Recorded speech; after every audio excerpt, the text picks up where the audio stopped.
Hello and welcome to Spotlight. After over 7 months of bloodshed, the U.S.-Israeli genocidal aggression has entered a new phase, the invasion of Rafah. This is while the UN chief has warned that the situation in Rafah is on a knife's edge. The Israeli regime has taken over and cut off crossings into the Gaza Strip, worsening the already tragic humanitarian crisis in the besieged territory. In this edition of Spotlight, we'll look at what the Israeli regime's aim is behind this operation, along with the U.S.'s role. Here are tonight's guests. International coordinator of the Salvadoran Palestinian Prisoner Solidarity Network, Charlotte Cates, joining us from Vancouver. And we also have radio host and journalist at CPR News, DeBar, joining us from Austin, New York. Well, it's great to have you with us here on PressTV Spotlight. Let's start off with Ms. Charlotte Cates. 217 days of relentless death and destruction. Now, what's clear now more than ever is that the Israeli onslaught and massacre is not just against the resistance, but it's a genocide against all of the people in Gaza, and still no global intervention to prevent further massacres, and all the condemnations have been nothing but platitudes. I mean, this is very much the case, especially when it comes to the United States. In many ways, this genocide is being carried out by the United States as well as by the Zionist regime. They are partners in this genocide together. No matter what kind of mild words we might hear from Biden from time to time, the fact is that it is the official policy of the United States to dehumanize Palestinians in every way possible. This Zionist attack has never been targeted really against the resistance. I mean, they've actually completely failed to achieve their goals in that end. They certainly want to and seek to eliminate the Palestinian resistance. But first and foremost, they have engaged in a war against schools and mosques and hospitals and residential buildings against the Palestinian people as a whole. And this is a genocide that has been perpetuated for over 76 years at this point. This is an ongoing genocide, not just one that started on the 7th of October, 2023, but one that has escalated, and one that the United States has full responsibility for, along with its client state, the Zionist regime. And so long as, we might hear that, oh, Biden is holding up a shipment of arms here and there, but as long as the United States is continuing to pass bills to provide $26 billion more in bombs and weaponry for genocide, then it's very clear that this is their genocide as well. And this is one reason why it's been so important to see the protests and actions, the mobilization of the student movement, because this is a reflection of the absolute revulsion that many people in the United States, in Canada, in Britain, in France, in Germany, and other countries that are fully complicit in this Zionist imperialist war against the Palestinian people are outraged and appalled at the horror of the tens of thousands of Palestinians who are being killed with their tax dollars and with their weaponry, and are willing to take action to bring that to an end. DeBar, all eyes have been on Rafah in recent weeks, where the population right now is hovering around 1.5 million after hundreds of thousands of Palestinians fled bombardments in a desperate search for safety. Now, countries around the world, including key Israeli supporter the U.S., have been urging Israel not to extend its ground offensive into Rafah, citing fears of a large civilian death toll. Why aren't the Israelis even paying attention to these warnings coming from their allies? Well, first of all, it's not a warning if you don't have some actual, some security in the event that the party you're warning doesn't heed the warning. We're how many days into the assault on Rafah now that Biden said was absolutely not permitted, and the Israelis are going to proceed and do it, and they won't be short one bullet necessary to do that. The entire time this discussion has been going on, weapons have been flowing to Israel from the U.S. and Europe. The entire project of Israel, the state of Israel, even leading into the formal declaration of it in 1948, was a product of arms from the West. This is clearly the West project. It's an imperial enclave in the Middle East. It is being defended because the interests of large corporations in the West who make policy for the governments of the West want to protect their interests, and this is a very important part of the strategic, hardware assembled around that project. We're looking at a slaughter at this point. Even without characterizing this or that in the way I have and the Charlotte did and the way people do that understand these things as imperialism and Zionism and all of that, people are witnessing an actual slaughter by airplanes against civilians on the ground that's been going on now since October 8th. It's been going on really since 1956 or 67 or, wherever you want to put your marker. But now it is so visible to the whole world that there's widespread revulsion over it, and yet there's not a single government on this planet that's interjected one military piece of equipment or personnel into it to stop it. And no one is making, a demand with teeth anywhere in the world right now for them to stop it. I'm embarrassed for our entire species, honestly.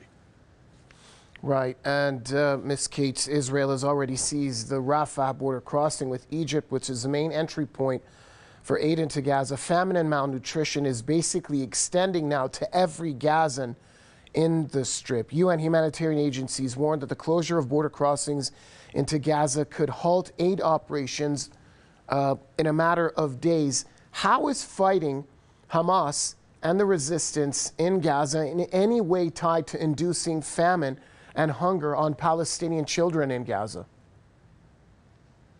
The Palestinian resistance is basically not just fighting to defend the Palestinians in Gaza against this genocide. The Palestinian resistance is fighting to defend humanity. And the Zionist regime has really not succeeded in its goals of eliminating the Palestinian resistance. In fact, it's done very poorly in that regard. It has not managed to penetrate the resistance, to crack its resilience. Every day there continue to be new operations and resistance attacks against these invading, occupying forces, killing people. The purpose of the assault has always been an assault against the Palestinian people as a whole. And this is why we see what were the military targets that the Zionist regime attacked: hospitals, mosques, schools, residential buildings, refugee camps. These are the targets that the Zionists have been bombing. These are the targets that they are attacking. This is an attack against the entire people. It's a recognition that any people that are subjected to colonialism and massacres and violations of this scale, the mass torture and imprisonment of thousands of people, the specific targeting and execution of journalists, healthcare workers, doctors, the use of mass graves, any people that are subjected to this are going to resist and are going to fight back. So the only way to eliminate resistance in occupied Palestine is to eliminate the Palestinian people, because no people are willing to live under this kind of assault. This is an attempt to take their lives away, to take their freedom, to take everything that is precious to humanity. And so right now, the Palestinian resistance is on the front lines defending humanity. This is why people around the world are no longer being fooled by the rhetoric and by the mass media propaganda and by the lies of State Department spokespeople, because it's really obvious to anyone who's just looking at children being buried by their parents and other children living with no surviving family because of the US-made bombs and weapons being dropped by a Zionist occupying force whose soldiers post giddy TikToks about how they can't wait to steal and destroy Palestinian land and mock the victims of their genocidal rampage, that those who are resisting against that are heroes of the world, are the people who are essentially standing on the front lines to defend humanity from a type of barbarism that is represented in the world today by so-called Israel and the United States. And the people of the United States don't want to be part of it anymore. Don DeBar, we're talking about the Palestinian resistance. Well, the resistance in Gaza continues to fight back hard there. Fierce battles were reported earlier between Palestinian resistance fighters and Israeli occupation forces in several parts of Gaza, including Rafah. Just to go over some of the developments, an Israeli Skylark drone in Rafah was downed, an Israeli Merkava tank was targeted in southern Gaza. How do you view this continued resistance And what have the Israelis achieved other than becoming a global pariah and a record holder for murdering children? Well, yeah, start with 20,000 children approximately since October 7th. 20,000 with impunity. You have a situation, and I want to be clear, I'm speaking kind of from the heart instead of the head about this because it's compelling as hell. And people speaking from the head really haven't seemed to solve the problem at all. The United Nations today, the General Assembly, passed a resolution, in essence, recognizing the state of Palestine and accepting it as a member. The resolution passed 143, 9 votes against, and 20-something abstentions. It's going to be referred to the Security Council, and already Robert Wood, the deputy U.S. ambassador, indicated pretty strongly that he'll veto it again, like he did in April, which means it won't become, formal part of the United Nations. So you have this slaughter going on, and no one authorized or recognized in the international sphere that actually represents the Palestinian people to negotiate on their behalf. The United States wants to negotiate for them. Israel wants to negotiate with itself for them, and whatever puppetry that they still have in place that they can manage, they want to do that. Where do you go for relief? You have votes of 190 to 2 to call off sanctions against Cuba, for example, at the United Nations in the General Assembly, now going back 15, 20 years, that they haven't been lifted. This has the votes here haven't changed anything. The discussions at the Security Council haven't changed anything. I'm looking yesterday at Stefan Dujarric's press conference, where they have more discussions about what's happening in Palestine, in Rafah, etc. No one has any idea of how to stop this. Yet it must be stopped. The institutions that we have are inadequate to the task. We have to find some way of having the people's will expressed, at least at the level of stopping genocide, that you can reach a consensus on and implement a solution, no matter who it is perpetrating it on the other side. And it's the United States that has been perpetrating these crimes around the world since at least 1991, if you want to work in this region, and the original invasion of Iraq. If you want to go back to the beginning of the settling of the continent, you can go back that far also. Charlotte Cates, earlier in the week, officials from Hamas had said that they'd accepted a ceasefire proposal put forward by mediators, but the ball was in the hands of the occupation. Benjamin Netanyahu, as predicted, snubbed the proposal in order to continue to murder more Palestinians. Now, efforts to establish a ceasefire failed on numerous occasions, with Israel refusing to accept Palestinians' demands. The Israelis, they don't want a peace agreement, do they? Especially Benjamin Netanyahu, who is extending this massacre as his political career will surely end when this war does.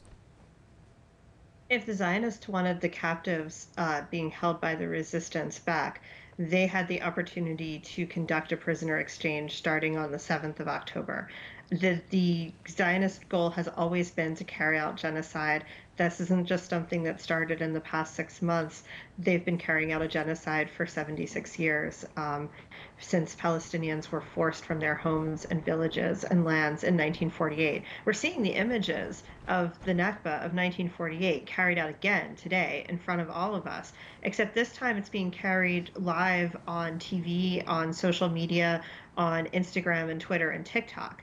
And that's something that is making a difference. That's something that's making a difference in terms of people being exposed to reality. At the same time, what we're also seeing is it being carried out with the advanced bombs and weaponry of 2024. So we're seeing the AI being used to target Palestinians for assassination. We're seeing the use of drones and 100 and 500-ton bombs being used to attack hospitals and schools and residential buildings throughout Gaza. So we're seeing essentially like the ongoing Nakba, but ramped up with the technological precision and AI development of 2024.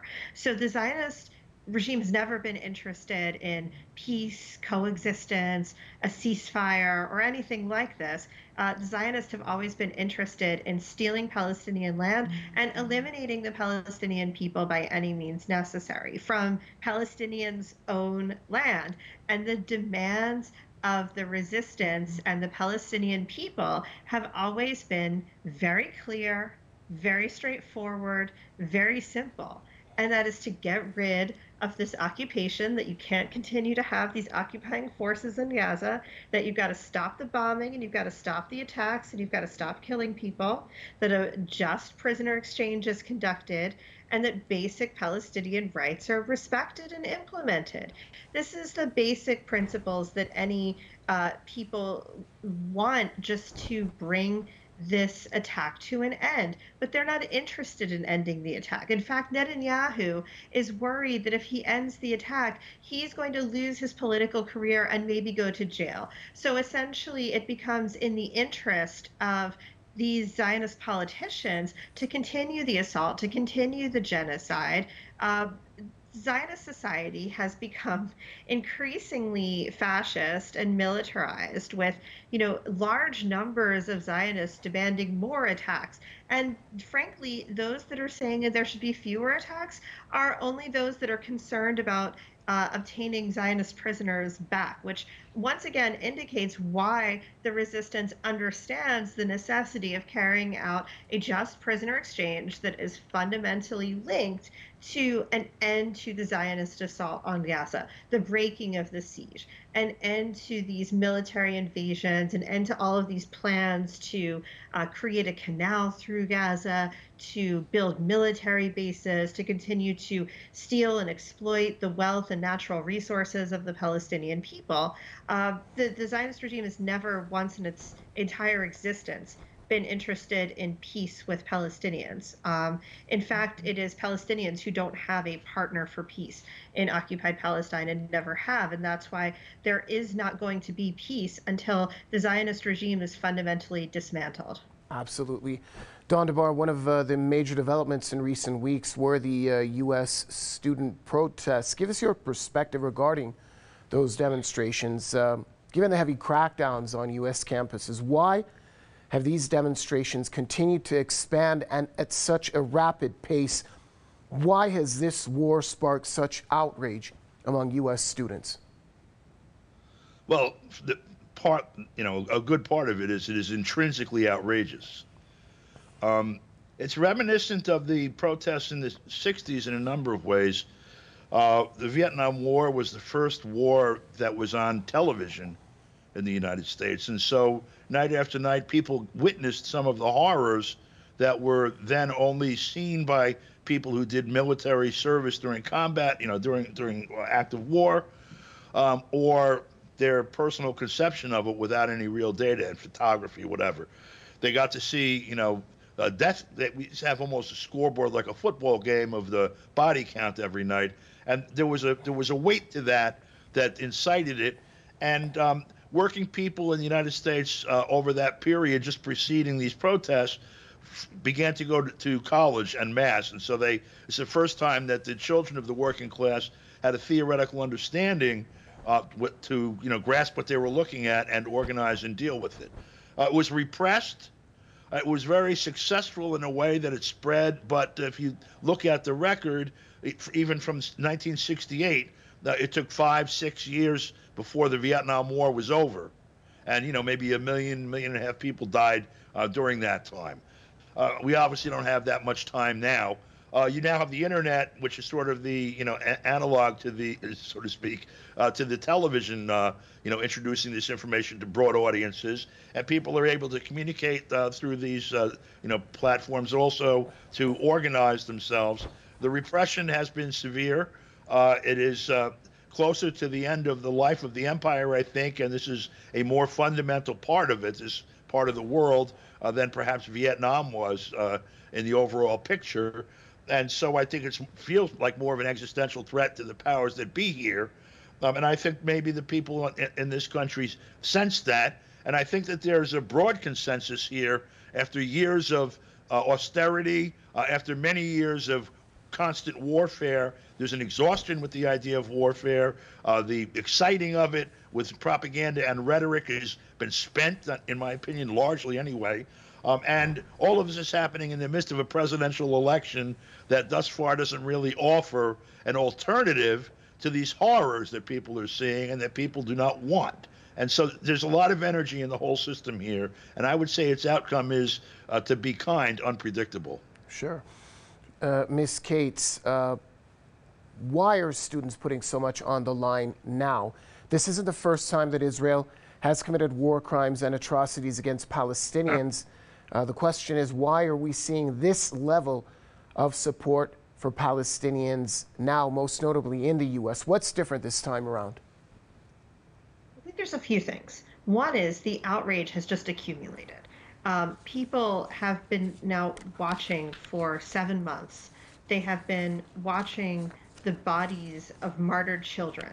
They have listened to the reports of journalists and then find out that they've been killed by a Zionist bomb. They have been watching mass graves be dug up outside of hospitals. They have witnessed just horror after horror after horror. They have taken to the streets. We've seen millions and millions of people marching in the streets. And what has happened? It's continuing. We've seen people throughout the United States demanding an end to the genocide, an end to U.S. funding the genocide. And what's happened?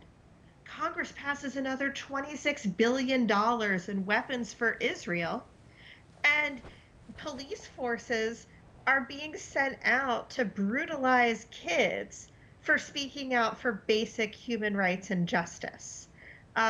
The Congress is attempting to, pass resolutions and legislation that are essentially trying to make criticizing the Zionist regime or calling it out for the genocidal project it is illegal. Scholars in this country are being hauled in front of these ridiculous congressional committees to explain why not everybody loves Israel 100% of the time.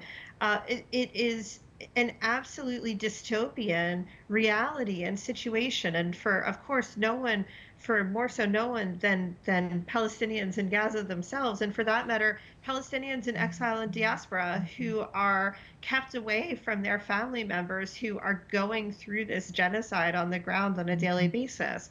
And also, quite frankly, because of the strength and resilience of the Palestinian resistance. It's quite clear that the Palestinian people are organized, managing to resist through health work, journalism, organizing, and also through armed struggle. And frankly, that example of resistance that we also see in Yemen and Lebanon and elsewhere inspires people. That if people are willing, under a genocide, to put everything on the line in order to live, how can we just continue to sit there and watch it happen? And if going out and marching in the streets every day isn't doing it, then we need to confront this wherever we have the power to confront this. And the campus is such an important site of confrontation because of the fact that these universities are essentially large real estate companies in many ways. They're invested in genocide, and students want it to come to an end. All right, unfortunately, that's all the time we have for tonight's show. International Coordinator of Summit and Palestinian Prisoner Solidarity Network, Charlotte Cates from Vancouver, and radio host and journalist at CPR News, Don DeBar, joining us from Worsening, New York. Thank you for your comments, and also thanks to our viewers for staying with us on tonight's Spotlight. It's good night for now, and see you next time.